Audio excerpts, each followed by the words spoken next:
Hello दोस्तों, नमस्कार। स्वागत है आपका अपने चैनल माई एजुकेशन सक्सेस में। मैं हूं आपका साथी प्रवीण कुमार। आशा करता हूं आप सभी ठीक ठाक होंगे। तो दोस्तों, आज एक खुशखबरी आई है। हमारा जो पेपर एएलएम का 14 नवंबर को होना था, वो अब एक दिन पहले यानी 13 नवंबर को घोषित हो चुका है। और चेयरमैन साहब का जो इंटरव्यू चल रहा था, उसमें बताया है कि चेयरमैन साहब ने और 4-5 दिन में इसकी ऑफिशियल एग्ज़ाम का नोटिस है वो साइट पे आ जाएगा। तो ऐसे में हमारे पास टाइम बहुत कम है और अपनी तैयारी को बेहतर बनाने के लिए दिन रात मेहनत कीजिए और पढ़ते रहिए। तो आज का हमारा 4 नंबर मॉक टेस्ट सीरीज़ का जो टेस्ट है हम उसे करेंगे। आप इसे कॉपी में भी नोट डाउन कर सकते हैं। तो चलो करते हैं। पहला क्वेश्चन है, एक ओम 3 प्रतिरोधों को समांतर क्रम में जोड़ा गया है। ऐसे 3 संयोगों को श्रेणी क्रम में जोड़ा गया तब परिणामी प्रतिरोध का मान निम्न होगा। तो इसका आंसर है दोस्तों सी, 1 ओम होगा। इसका प्रतिरोध का जो मान होता है वो 1 ओम होगा। अगला क्वेश्चन है दोस्तों, आपके घर में 3 बल्ब 60 वाट के, 4 25 वाट के तथा 3 बल्ब 40 वाट के लगे हुए हैं। ये बल्ब रोजाना 5 घंटे जलते हैं और बिजली बचत व्यय दर 40 पैसे प्रति यूनिट है। तो 30 दिन में 1 माह में आपको कितना व्यय देना पड़ेगा? तो इसका आंसर है दोस्तों सी, 24 रुपये देना पड़ेगा। अगला क्वेश्चन देखते हैं, 3 ओम 10 ओम व 15 ओम वाले 3 प्रतिरोधों को 30 वोल्ट वाले परिपथ में समांतर रूप से जोड़ा गया है। 3 ओम वाले प्रतिरोध में प्रवाहित होने वाली विद्युत धारा क्या होगी? तो ये होगी दोस्तों, इसका आंसर है बी, 10 एम्पियर होगी। अगला क्वेश्चन देखते हैं, धारिता का मान मापने के लिए उपयोग में लाया गया सेतु क्या है? तो इसका आंसर है दोस्तों बी, शेयरिंग सेतु है इसका आंसर। अगला क्वेश्चन देखते हैं, 2 संधारित्र जिनकी धारिता 2F व 3F है को श्रेणी में जोड़ा गया है। एक तीसरा संधारित्र जिसकी धारिता 1F है को इनके समांतर जोड़ा गया है। परिणाम धारिता होगी। तो इसकी होगी दोस्तों 11/5F होगी। अगला क्वेश्चन देखते हैं, संधारित्र वोल्टेज स्थिर रखकर जब समांतर प्लेट संधारित्र को प्लेट का क्षेत्रफल बढ़ा दिया तो प्लेटों के बीच का बल खालिस्तान हो जाता है। तो दोस्तों इसका आंसर है ये, प्लेटों का जो बीच का बल है वो अधिक हो जाता है। अगला क्वेश्चन देखते हैं, एम्पियर सेकंड किसका मात्रक है? तो इसका आंसर है दोस्तों आवेश का। एम्पियर सेकंड जो होता है वो आवेश का मात्रक होता है। किसी बल्ब पर 200 वोल्ट तथा 100 वोल्ट लिखा है वह है, तो उस बल्ब का प्रतिरोध क्या होगा? तो इसका आंसर है दोस्तों 400 ओम होगा उसका प्रतिरोध। अच्छे सुचालक का विशिष्ट प्रतिरोध क्या होगा? तो इसका आंसर है दोस्तों डी, किसी निश्चित तापमान पर स्थिर रहता है और सुचालक के पदार्थ पर निर्भर करता है। अगला क्वेश्चन है, यदि 2 चालक एक ही दिशा में धारा ले जा रहे हैं तो इसका आंसर हुआ दोस्तों, चालक एक दूसरे को आकर्षित कर रहे हैं। अगला क्वेश्चन है, घरों में पंखे और लैंप निम्नलिखित में जुड़ा होता है। तो इसका आंसर है दोस्तों बी, समांतर रूप से जुड़ा होता है।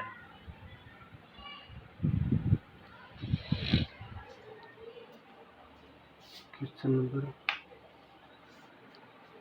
नंबर दिए गए चित्र में ए तथा बी बीच तुल्यमान प्रतिरोध है, तो इसका आंसर है दोस्तों बी R/2। अगला क्वेश्चन है, एक स्थिर धारा का स्रोत 10 किलो ओम के कोड पर 0.40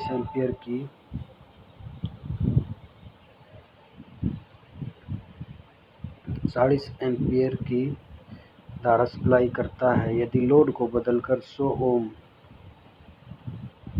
ओम कर दिया जाए तो लोड पर धारा कितनी होगी?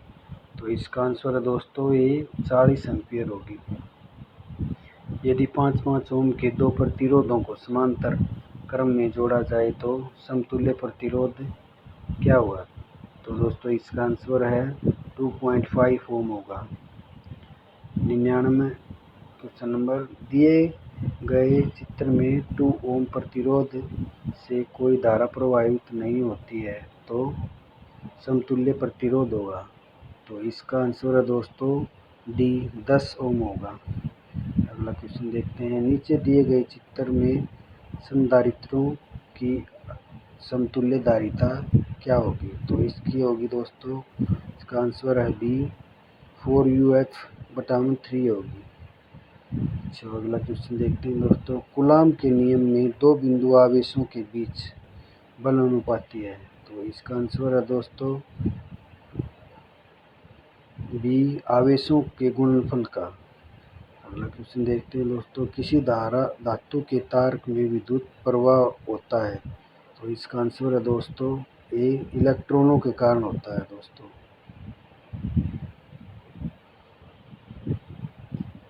अगला क्वेश्चन है दोस्तों, एक विद्युत तापक 1 मिनट में 320 से एक 4.00 ओम प्रतिरोध को आपूर्ति करता है, तब ए में स्थिर धारा प्रवाह है क्या है? तो इसका आंसर है दोस्तों 1.2 धारा प्रवाह करती है इसके अंदर।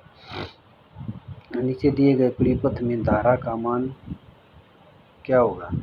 तो इसका आंसर है दोस्तों 5 एम्पीयर होगा धारा का मान। नीचे के चित्रानुसार धारा 1 है, तो इसका आंसर है दोस्तों 12A होगा इसका आंसर। अगला क्वेश्चन है, एक स्थिर विद्युत आवेश उत्पन्न करता है। तो इसका आंसर है दोस्तों बी केवल विद्युतीय क्षेत्र उत्पन्न करता है। अगला क्वेश्चन है दोस्तों, परिपथ का गुण जो विद्युतीय ऊर्जा को ताप में बदलता है क्या कहलाता है? तो वो कहलाता है दोस्तों, इसका आंसर है ये प्रतिरोध कहलाता है। किसी चालक में विद्युत धारा प्रवाह का क्या कारण होता है? तो इसका आंसर है दोस्तों सी विद्युतीय विभवों में अंतर होता है। अगला क्वेश्चन है दोस्तों, चालक के नेटवर्क में धारा के प्रवाह समझने हेतु व्यवहार किया जाता है। तो दोस्तों इसका आंसर है बी किरचॉफ का नियम। अगला क्वेश्चन है, धातु का ताप बढ़ाने से उसका प्रतिरोध क्या होता है? तो इसका आंसर है दोस्तों ए धातु का ताप बढ़ाने से उसका प्रतिरोध बढ़ता है। किसी व्यक्ति को सुरक्षित रखने के लिए कितना विद्युत धारा उपयुक्त रहता है? तो इसका आंसर है दोस्तों 9 MA रहता है। अगला क्वेश्चन है दोस्तों, ह्यूमन बॉडी का प्रतिरोध लगभग कितना होता है? तो दोस्तों इसका आंसर है 1000 ओम होता है। ह्यूमन बॉडी का प्रतिरोध होता है 1000 ओम। अगला क्वेश्चन है दोस्तों, 20 ओम के 3 प्रतिरोधों को जोड़कर एक त्रिभुज बनाया गया है, किन्हीं दो छोरों पर कुल प्रतिरोध क्या होगा? तो इसका आंसर है दोस्तों 40/3 ओम होगा।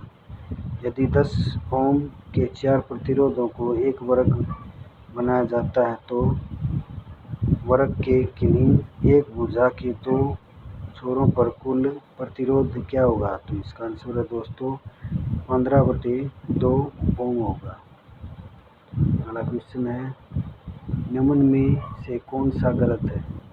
तो आंसर इसका है दोस्तों डी, पी बराबर है 1 to 1 की पावर 2 बटा r, ये गलत है दोस्तों।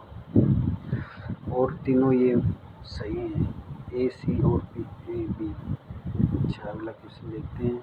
आवर्ती के घटने से परिपथ का इंडक्टिव प्रतिघात क्या होगा? तो इसका दोस्तों आंसर है, इसका प्रतिरोध घटेगा। निम्नलिखित में से कौन सा सही है? तो दोस्तों इसका आंसर है डी। अच्छा, अगला क्वेश्चन देखते हैं। 2 किलो ओम का मान क्या है? तो इसका आंसर है दोस्तों ए, 2 किलो ओम का मान 2000 ओम है।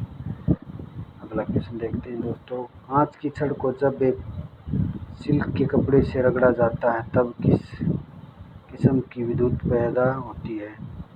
तो इसका आंसर है दोस्तों बी, स्टैटिक विद्युत पैदा होती है।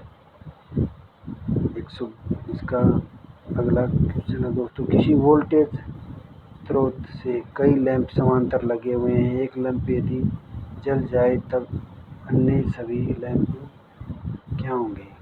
तो दोस्तों इसका आंसर है बी, प्रभावित नहीं होंगे अन्य लैंप।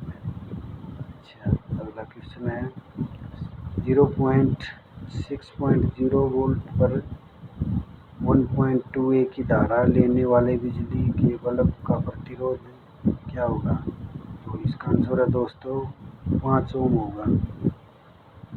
किसी तार में 5 सेकंड के लिए विद्युत धारा प्रवाहित करने पर 60 J ऊष्मा उत्पन्न होती है। यही धारा इससे आधे प्रतिरोध वाले तार में प्रवाहित की जाती है। 5 सेकंड में कितनी ऊष्मा उत्पन्न होगी? तो इसका आंसर है दोस्तों 30 J ऊष्मा पैदा होगी। अच्छा, अगला क्वेश्चन है। 3 सेकंड में किसी तार से होकर 30 कूलम्ब का आवेश प्रवाहित होता है, तार में प्रवाहित धारा क्या है? तो इसका आंसर है दोस्तों 10 एम्पीयर होगा। अगला क्वेश्चन है। 50 वाट के 10 बल्बों को यदि प्रतिदिन 10 घंटे जलाया जाए तब एक माह में किलोवाट घंटों में कितनी विद्युत ऊर्जा खपत होगी? तो इसका आंसर है दोस्तों डी, 150 ऊर्जा खपत होगी। अगला क्वेश्चन है दोस्तों। 5 mH, 4.3 mH और 0.6 mH के 3 प्रेरक समांतर में लगे हुए हैं। कुल प्रेरक तत्व क्या हैं? तो इसका आंसर होगा दोस्तों 0.6 mH से कम होगा। अगला क्वेश्चन देखते हैं। प्रतिरोध का यथार्थ मान मापने के लिए निम्नलिखित में से किस विधि का प्रयोग किया जाता है? तो इसका आंसर है दोस्तों सी, ओम नियम विधि का प्रयोग किया जाता है। क्वेश्चन नंबर अगला देखते हैं। लेंज नियम निम्नलिखित के संरक्षण के नियम का परिणाम है। तो इसका आंसर है दोस्तों सी, ऊर्जा का परिणाम है। तो दोस्तों ये था आज का हमारा ऑब्जेक्टिव मॉक टेस्ट, जो वेरी जो इम्पोर्टेंट क्वेश्चन है, क्योंकि ये दोस्तों सारे जो हमारे पीछे की जो पेपर हुए थे उनमें से आए हुए हैं।